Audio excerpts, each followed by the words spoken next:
haddii aadan qabin wax cudur ah iskuna aragtid hargab kugu soo laabto amaba aan kaa bixin waxaa sabab u ah waxyaabahan soo socda kuwaasoo difaaca hoos u dhiga bulshaduna aysan ku baraarugsanayn. 1.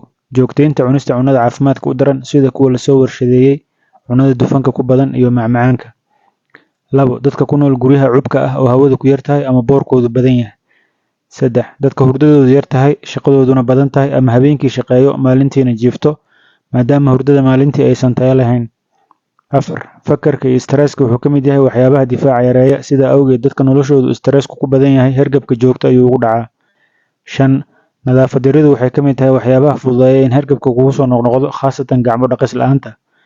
6. Dhaqdhaqaaq la'aanta iyo cayilku waxay keenaan hargab joogto ah, sidaa darteed dadka hadday jimicsi bilaabaan hargabka way ka nastaan, badanaana iskuma sii arkaan.